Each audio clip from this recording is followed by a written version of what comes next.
Hello అందరికీ, welcome to our channel. ఈ వీడియోలో వచ్చేసి మీ అందరికీ త్రిబుల్ ఐటీ గురించి ఎన్నో డౌట్స్ ఉంటాయి కదా. అందులో కొన్ని క్వశ్చన్స్ అయితే నేనైతే ఎక్స్ప్లెనేషన్ ఇవ్వబోతున్నాను. అవి వచ్చేసి త్రిబుల్ ఐటీకి స్టూడెంట్స్ని ఎలా సెలెక్ట్ చేస్తారు, అలాగే రీవెరిఫికేషన్ రీకౌంటింగ్లో వచ్చిన మార్క్స్ని యాడ్ చేస్తారా లేదా, ఇంకోటి వచ్చేసి 24 మార్క్స్ గవర్నమెంట్ స్కూల్ వాళ్ళకి యాడ్ చేస్తారా లేదా, ఇంకో క్వశ్చన్ వచ్చేసి మనం త్రిబుల్ ఐటీకి సెలెక్ట్ అయ్యామని చెప్పేసి ఎలా తెలుస్తుంది, అండ్ ఆల్సో మనకి ఉన్న 4 క్యాంపస్లో మనకి ఏ క్యాంపస్ని అలాట్ చేస్తారు, అలాగే మనం త్రిబుల్ ఐటీకి సెలెక్ట్ అయినాక ట్రాన్స్ఫర్మేషన్ పెట్టుకోవచ్చా పెట్టుకోలేమా, ఇవన్నీ క్వశ్చన్స్కి అయితే నేనైతే ఈ వీడియోలో అయితే మీకైతే క్లారిఫై అయిపోతున్నాను. సో వీడియో మొత్తం అయితే వినండి. వీడియో అంత ఫుల్గా ఉండదులేండి, జస్ట్ లెంత్ ఎక్కువ ఉండకుండా షార్ట్గా అయితే చెప్పేస్తాను ప్రతిదానికి. సో మీలో ఎవరైనా మన ఛానల్ని ఫస్ట్ టైం కనుక చూస్తున్నట్టయితే సబ్స్క్రైబ్ చేసుకోండి. అలాగే మీకుండే డౌట్స్ని అయితే కామెంట్లో అయితే పెట్టండి అనమాట. నేనైతే వాటికైతే రిప్లై ఇస్తాను.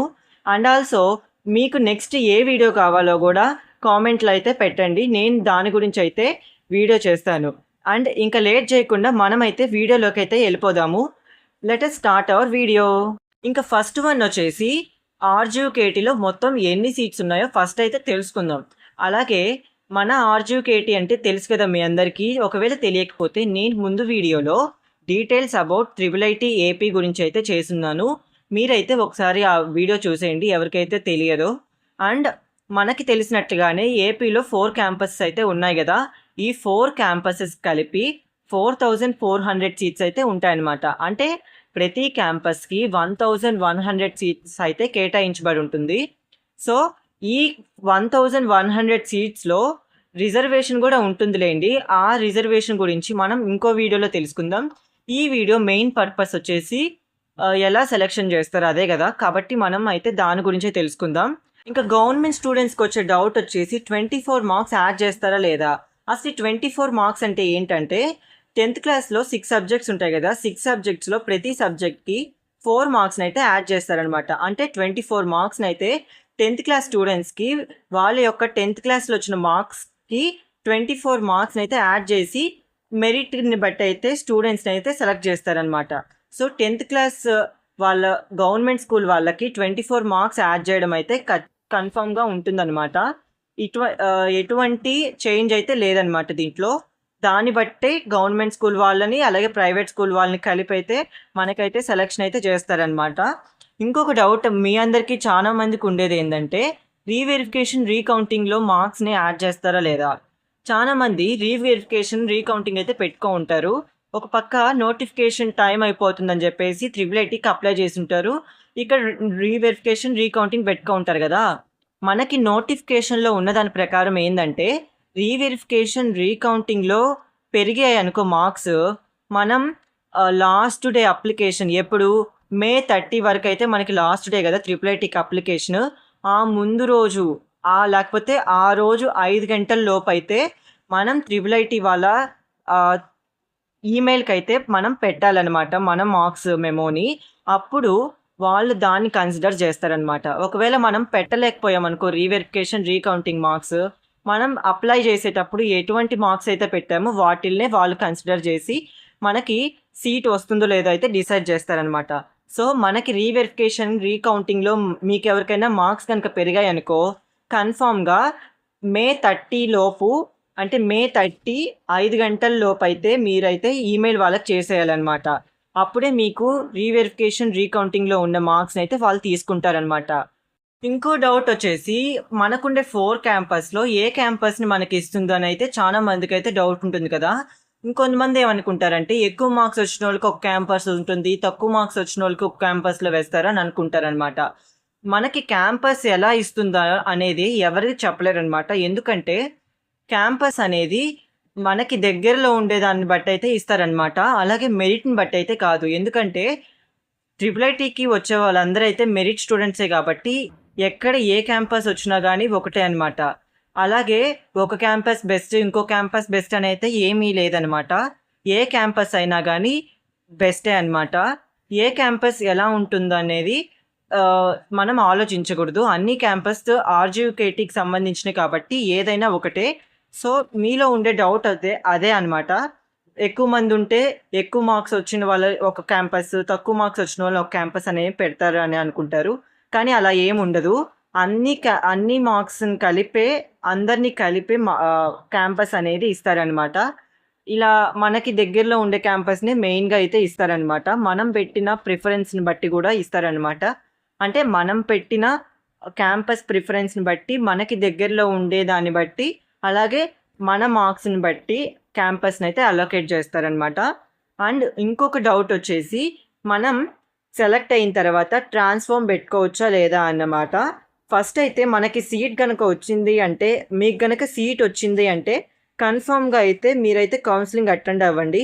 దాని తర్వాత అయితే మీరు ట్రాన్స్‌ఫార్మ్ పెట్టుకోవచ్చు. ఖచ్చితంగా అయితే ఆప్షన్ అయితే ఉంటుందనమాట. మా ఇయర్ వాళ్ళకి కూడా ఆప్షన్ అయితే ఉంది. మా ఫ్రెండ్స్ కూడా కొంతమంది అయితే వచ్చిన క్యాంపస్‌కి ట్రాన్స్‌ఫార్మ్ పెట్టుకొని కౌన్సిలింగ్ అటెండ్ అయ్యారు. అండ్ ట్రాన్స్‌ఫర్మేషన్ అయితే జరిగిపోయింది వాళ్ళకి. సో మీరైతే ఏ క్యాంపస్ వచ్చినా ఒకటే కాబట్టి ఫస్ట్ అయితే కౌన్సిలింగ్ అటెండ్ అవ్వండి. తర్వాత ట్రాన్స్‌ఫార్మ్ పెట్టుకోండి. ఒకవేళ వెళ్తే వెళ్ళొచ్చు, లేకపోతే లేదు. సో మనమైతే ఏ క్యాంపస్ అన్నా ఒకటేలాగా అయితే చూడాలన్నమాట.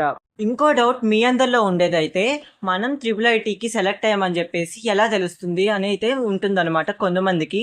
అఫ్కోర్స్ చాలా మందికి అయితే ఈ డౌట్ అయితే ఉండదు. కాకపోతే కొంతమంది ఉంటారు కదా, వాళ్ళ కోసం అయితే నేను చెప్తున్నాను. నేను ఇక్కడ ప్రొవైడ్ చేస్తున్న లింక్ని అయితే మీరైతే చూస్తుండాలన్నమాట. అక్కడైతే ప్రొవిజనల్ లిస్ట్ అయితే వస్తుంది. ఆ లిస్ట్లో మన పేరునైతే మనం వెతుక్కోవాలన్నమాట. ఇది వన్ మెథడ్ వచ్చేసి. ఇంకో మెథడ్ వచ్చేసి, మనం గనక సెలెక్ట్ అయ్యామంటే మనకైతే ఎస్ఎంఎస్ అనేది వస్తుందన్నమాట. ఎస్ఎంఎస్ కానీ ఈమెయిల్ కానీ వస్తుందన్నమాట. ఏ మెయిల్కి ఏ ఫోన్ నెంబర్కి వస్తుందంటే, మనం అప్లై చేసేటప్పుడు ఏ నెంబర్ అయితే మనం ఇచ్చుంటామో ఆ నెంబర్కి అయితే ఎస్ఎంఎస్ కానీ ఈమెయిల్ కానీ వస్తుందన్నమాట. ఒకవేళ మనం గనక ట్రిపుల్ ఐటీకి సెలెక్ట్ అయ్యామంటే. నాకైతే ఎస్ఎంఎస్ అయితే ఫస్ట్ వచ్చిందనమాట. తర్వాత మెయిల్ వచ్చింది. తర్వాత వాట్సాప్ మెసేజ్ కూడా వచ్చిందనమాట. ఇంకా ఫైనల్గా వచ్చేసి, అప్లికేషన్ ఇచ్చేటప్పుడు ఎటువంటి మిస్టేక్స్ చేయకూడదు నేనైతే చెప్తాను. నేనైతే కొన్ని మిస్టేక్స్ని అయితే చెప్తానమాట. ఇవన్నీ మనకి నోటిఫికేషన్లో ఇచ్చినవి. ఏమిటంటే, మనం అప్లై చేసేటప్పుడు ఎటువంటి మిస్టేక్ లేకుండా ఇన్ఫర్మేషన్ అనేది ఇవ్వాలన్నమాట. అంటే రాంగ్ ఇన్ఫర్మేషన్ ఇవ్వకూడదు. ఆర్జీయూకేటీ మన సీట్ని క్యాన్సిల్ చేసే అవకాశం ఉంటుంది ఒకవేళ మనం రాంగ్ ఇన్ఫర్మేషన్ కనుక ఇచ్చామంటే. అలాగే అందరూ ఆన్లైన్లో ఫిల్ చేసేటప్పుడు జాగ్రత్తగా ఫిల్ చేయాలన్నమాట. అలాగే రిజర్వేషన్ క్యాండిడేట్స్ అంటే ఎస్సీ, ఎస్టీ, బీసీ, ఈడబ్ల్యూఎస్సి సర్టిఫికేట్స్ కనుక పెట్టకపోతే ఈ క్యాస్ట్ వాళ్ళందరినీ కూడా ఓపెన్ కేటగిరీ కింద తీసుకుంటుందన్నమాట. వాళ్ళకి రిజర్వేషన్ ఉంది కాబట్టి ఈ 4 క్యాస్ట్ వాళ్ళు సర్టిఫికేట్స్ మాత్రం కంపల్సరీగా పెట్టాలన్నమాట ఆన్లైన్లో. అలాగే మనం మల్టిపుల్ అప్లికేషన్స్ కనుక ఇచ్చామంటే లాస్ట్కి ఆర్జీయూకేటీ అనేది లాస్ట్ మనం అప్లై చేసిన అప్లికేషన్ మాత్రమే తీసుకొని కన్సిడర్ చేస్తుందన్నమాట. కాబట్టి మనం మల్టిపుల్ అప్లికేషన్స్ ఇవ్వకుండా సింగిల్ అప్లికేషన్లోనే అన్నీ కరెక్ట్గా ఇచ్చేలాగా చూసుకోవాలన్నమాట. ఇలాంటి మిస్టేక్స్ అస్సలు చేయకూడదు మనం అప్లై చేసేటప్పుడు. ఫోన్ నెంబరు, ఈమెయిల్ అన్నీ కరెక్ట్గా ఇచ్చేలా చూసుకోవాలి. ఎందుకంటే మనం సెలెక్ట్ అయ్యామంటే దానికే ఆ ఫోన్ నెంబర్కే వస్తాయి కాబట్టి కరెక్ట్ నెంబర్నే మనం ఇచ్చి అది రన్నింగ్లో ఉందో లేదో కూడా చూసుకుంటూ ఉండాలన్నమాట. ఇంకా ఇప్పుడైతే మనం ఒక ఎగ్జాంపుల్ తీసుకుందాం. సెలక్షన్ చేసేటప్పుడు ఒక 2 క్యాండిడేట్స్ ఫర్ ఎగ్జాంపుల్ 2 క్యాండిడేట్స్ కనుక సేమ్ మార్క్స్ కనుక వచ్చాయనుకోండి, ఎవరికి సీట్ వస్తుంది అనే దాని గురించి చూస్తే వారిలో 10th మార్క్స్లో సబ్జెక్ట్స్ని కన్సిడర్ చేసుకొని సీట్ అయితే ఇస్తారనమాట వాళ్ళిద్దరికి. అంటే ఇప్పుడు ఎగ్జాంపుల్గా ఇద్దరు అంటున్నాను. ఫస్ట్ అయితే మ్యాథ్స్లో మార్క్స్ని అయితే చూస్తారు. మ్యాథ్స్లో ఎవరికి ఎక్కువ మార్క్స్ ఉంటే వాళ్ళకైతే సీట్ ఇస్తారు. ఒకవేళ మ్యాథ్స్లో కూడా సేమ్ మార్క్స్ అన్నీ ఉన్నాయనుకో, మ్యాథ్స్ తర్వాత సైన్స్ సబ్జెక్ట్ని అయితే చూసి సైన్స్లో ఎవరికి ఎక్కువ మార్క్స్ ఉంటే వాళ్ళకైతే సీట్ ఇస్తారనమాట. ఇఫ్ ఇన్ కేస్ సైన్స్లో కూడా సేమ్ మార్క్స్ ఉన్నాయంటే ఇంగ్లీష్లో అయితే చూస్తారనమాట. ఇంగ్లీష్లో కూడా సేమ్ మార్క్స్ ఉంటే సోషల్లో చూస్తారు. సోషల్లో కూడా సేమ్ మార్క్స్ కనుక ఉన్నాయనుకో ఫస్ట్ లాంగ్వేజ్ ఏంటి, తెలుగులో అయితే హైయెస్ట్ మార్క్స్ ఉండే వాళ్ళకైతే సీట్ ఇస్తారనమాట. ఇవన్నీ సేమ్ ఉన్నాయనుకోండి, elder candidate as per the date of బర్త్కి అయితే వాళ్ళైతే సీట్ ఇస్తారు. అంటే మనం వాళ్ళిద్దరిలో ఎవరైతే ఫస్ట్ బుట్ ఉంటారో వాళ్ళకైతే ఇస్తారనమాట. ఇవన్నీ కూడా ఛాన్సెస్ లేనప్పుడు lowest random number from 10th hall ticket number అనమాట ఈ ప్రియారిటీని తీసుకుంటారు. 10th హాల్ టికెట్ నెంబర్లో ఎవరిదైతే లోయెస్ట్ నెంబర్ ఉంటుందో వాళ్ళిద్దరిలో వాళ్ళకైతే సీట్ ఇస్తారనమాట. వాళ్ళకి ఎక్కువ ప్రయారిటీ ఇస్తారనమాట. ఇలా 2 క్యాండిడేట్స్ కనుక సేమ్ మార్క్స్ కనుక వచ్చాయంటే ఈ ప్రయారిటీలో మార్క్స్ అనేవి ఇస్తారనమాట. ఇది మన చేతుల్లో లేదు, క్యాంపస్ చేతుల్లోనే ఉంది. ఇదండి, ఇలా అయితే IIITకి స్టూడెంట్స్ని సెలెక్ట్ చేస్తారు.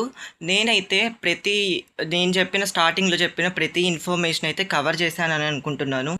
ఇలాగైతే అప్లై చేసేటప్పుడైతే మీరందరూ చాలా జాగ్రత్తగా అయితే అప్లై చేయండి. అలాగే మల్టిపుల్ అప్లికేషన్స్ ఇచ్చిన వాళ్ళు లాస్ట్ ఇచ్చిన అప్లికేషన్ కన్సిడర్ చేస్తుందని అయితే గుర్తుపెట్టుకోండి. అలాగే రీవెరిఫికేషన్ రీకౌంటింగ్లో వచ్చిన మార్క్స్ని May 30 సాయంత్రం 5 లోపు అయితే ఈమెయిల్కి పంపించేటట్టు అయితే చూసుకోండి అనమాట. తర్వాత మనం ఏం చేయలేము. సో దీన్ని బట్టి అయితే మనకైతే IIITలో సెలెక్షన్ అయితే జరుగుతుంది. నా వీడియో కనుక మీ అందరికీ యూస్ఫుల్ అయినట్టు అనుకుంటున్నాను. అండ్ ఫర్ మోర్ ఇన్ఫర్మేషన్ నా ఛానల్ని అయితే సబ్స్క్రైబ్ చేయండి. అలాగే మీ ఫ్రెండ్స్కి కూడా నా ఛానల్ని అయితే ఫార్వర్డ్ చేయండి. అలాగే నా వీడియోస్ చూసారు అంటే మీకు నచ్చినట్టే అనుకుంటున్నాను నా ఇన్ఫర్మేషన్, కాబట్టి ఒక లైక్ వేయండి. అలాగే మీకు ఏమన్నా డౌట్స్ ఉంటే కామెంట్ చేయండి, నేను వాటికైతే రిప్లై ఇస్తాను. అండ్ ఎక్కువ టెన్షన్ అయితే